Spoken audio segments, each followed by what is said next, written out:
I'm Martavis Bryant. I'm chopping it up with Buck.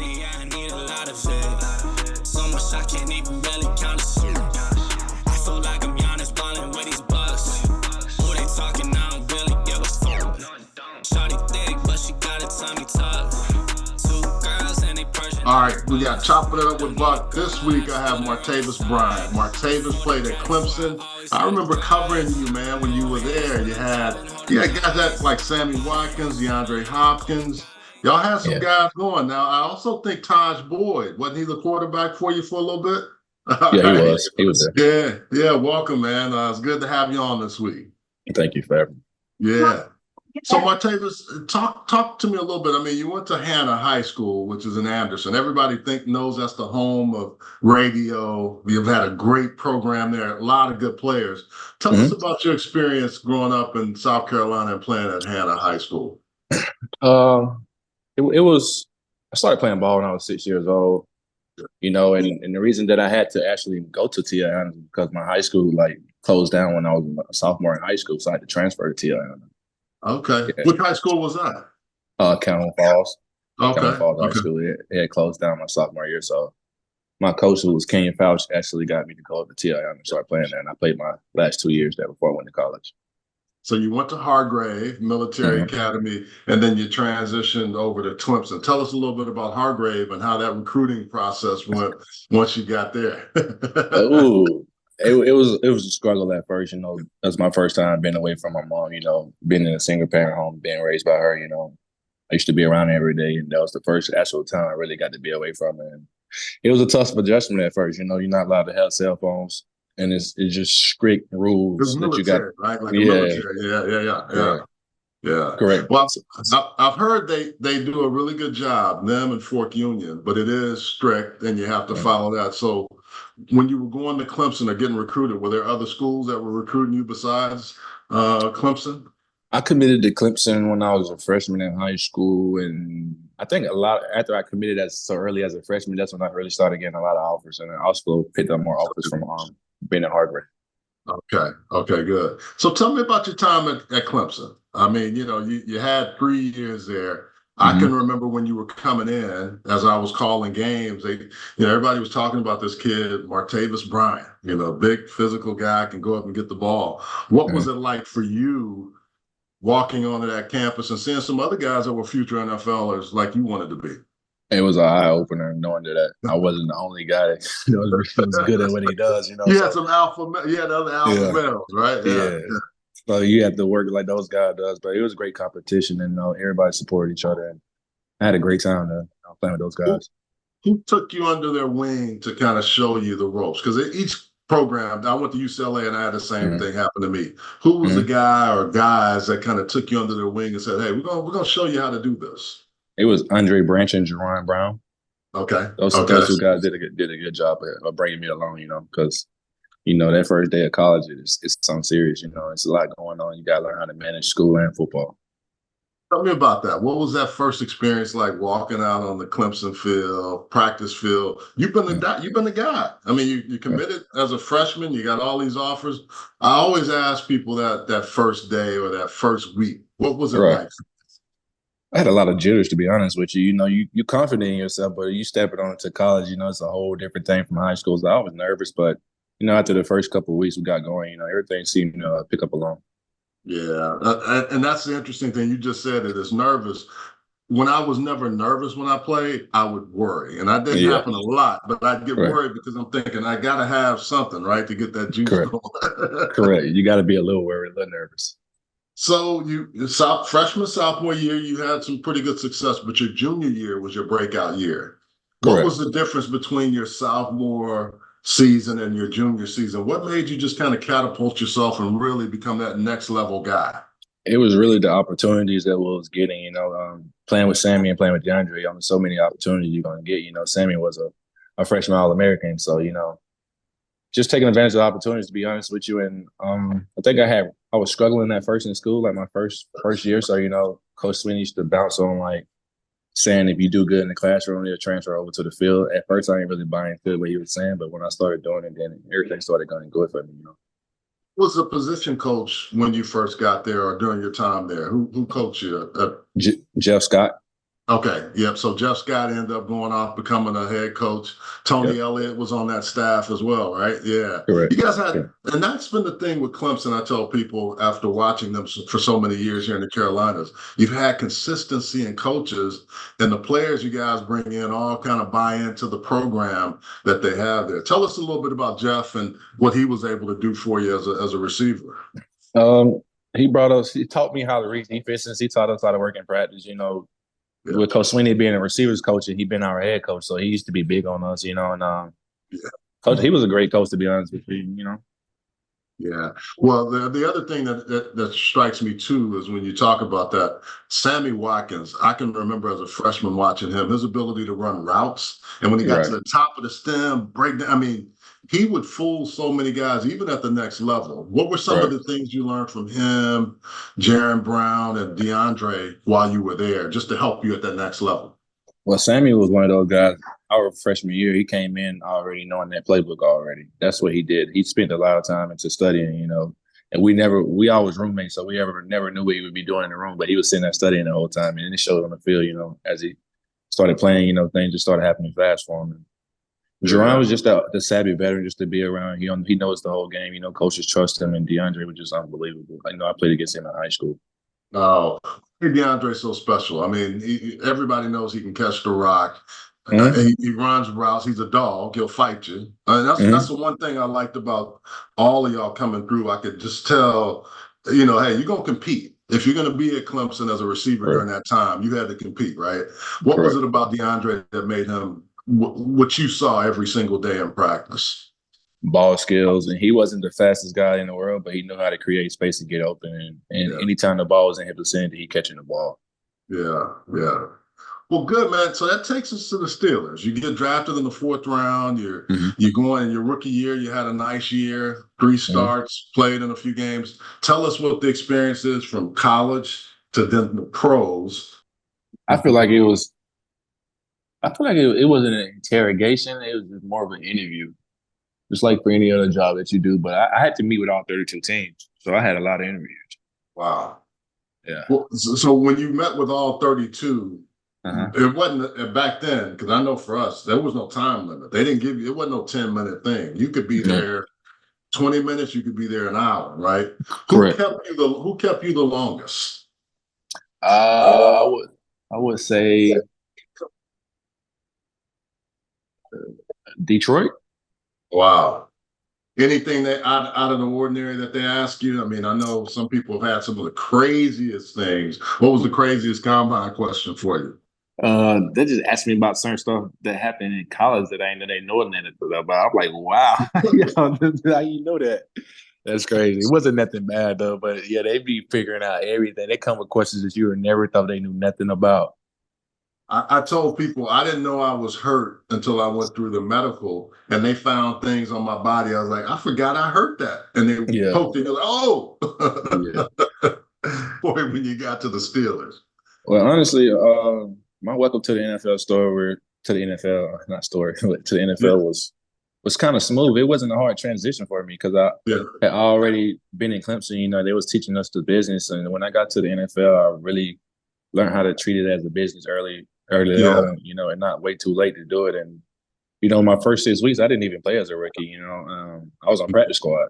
I hurt Yeah. my shoulder, and I had Todd Haley, who was a tough offensive coordinator. So I had to Oh, really yeah. Oh, yeah. develop. Yeah, Hey, yeah, I Todd is had to. getting your stuff, won't he? Right, yes. So he really taught me how to develop some tough skin when it comes to like buying into football coaching and everything. Yeah. You know what I like about Todd, though? I've been around him a long time, and I know, I've known him at a distance. It was never malicious. You know how some No, coaches, right. when Yeah, they're dog cussing you, and you're like, that yeah, ain't coming from a good place. I always thought that he, just because he cared and he could see it in you trying to get it right. out of. Did you feel It, that too? it was the same thing. He was just trying to Yeah. bring it out of you, but he got different ways of doing it. But once you buy into what he's saying, he becomes your best friend. He's a cool guy, man. To this day, I got mad love for him. So it's interesting.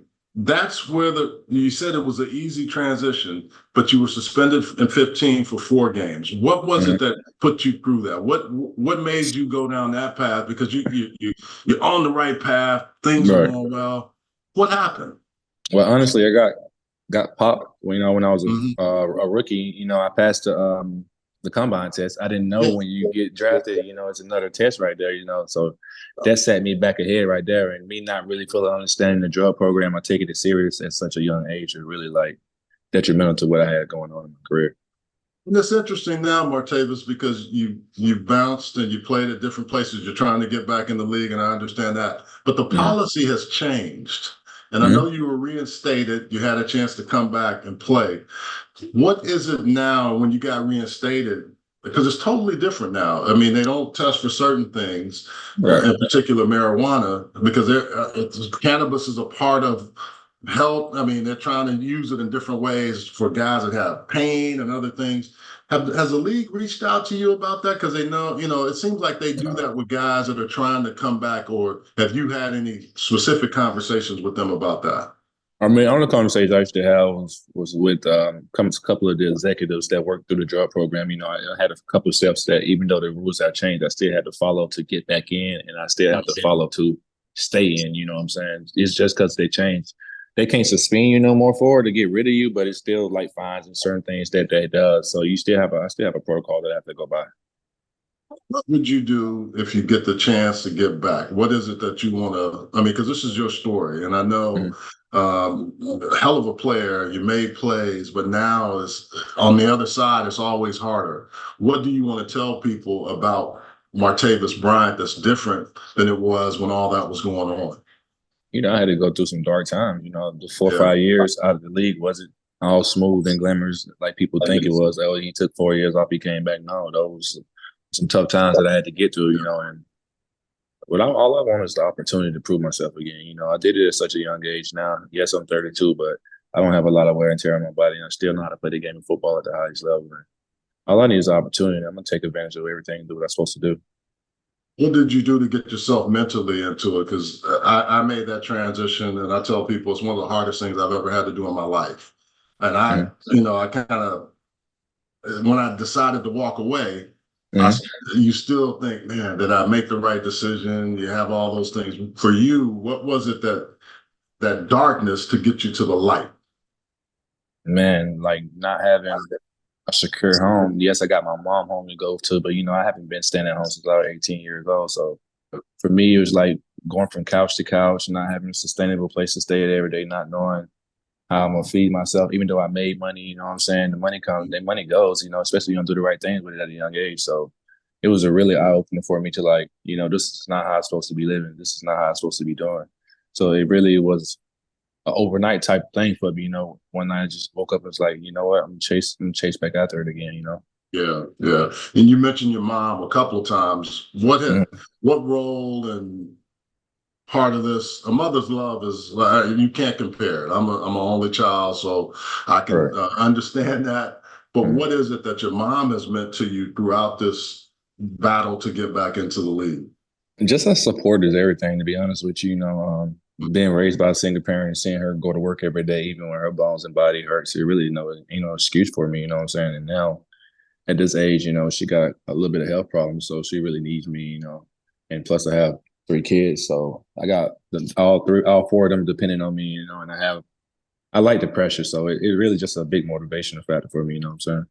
Yeah. And from a support standpoint, do you need tough love, supportive love? I mean, like, who has been a sounding board for you that has one of your boys that's still playing, somebody that's been close to your coach? Who's been there to kind of keep you going? Because it ain't easy as Well, one, you know what I mean? who actually got me to come back into football was DeAndre Hopkins. He called me up one night, he texted me, he was like, I might have this opportunity for you, that's when the head coach of the Titans last year was there, he was like, come out to Arizona, come train with me, a couple of Mhm. weeks or whatever, get yourself together and I might have an opportunity for you, So I ended up doing that and I stuck with it and next thing you know, I was signed to the Cowboys.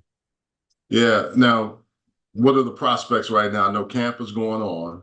Mm-hmm. And you and I both know one or two guys goes down, people are looking for you. Mm-hmm. So who are some prospects, and what are you doing to stay ready for that opportunity?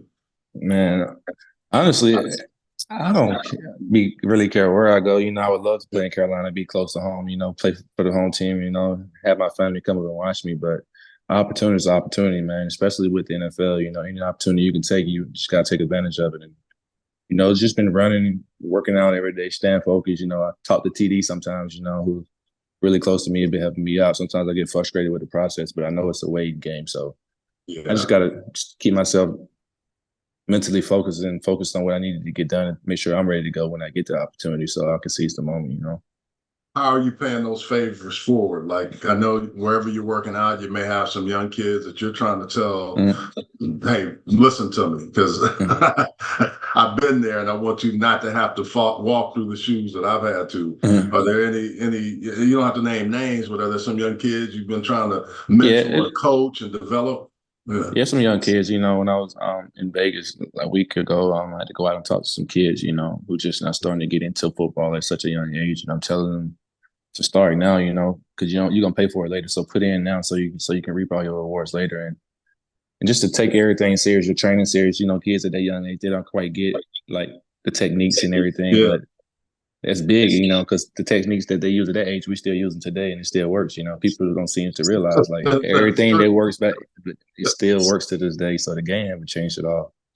Isn't that funny when I love the aha moments or the light bulb moments for the kids when you're telling them something and when they finally figure it out, it's like, this is what he was saying. Right.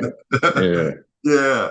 Well, I mean, when you think about it also too, what role you mentioned Clemson and Mm-hmm. being a part of that program, what role has Dabo and his staff or any of those guys, have they played any role in trying to help you get back to where you're going? Um, Coach Sweeney just been very supportive of me. I'll be honest with you. To this day, he's still sending us letters every day and every year in the mail about our degree and everything. And I told him that I was going back into football. He said, "Man, that's awesome. Anything you need, I'm here for you." So, Coach has Yeah. always been in our corner. He always been very supportive of what we do. Yeah. Who else has played a role besides your mom? Has there been any coach, anybody in your family that has also been in your corner? Because I remember I Um, was out of football for a year, and man, right, it's tough while right. you're trying to get back in there. But really, just been those people I named. To be honest with you, Yeah, and myself.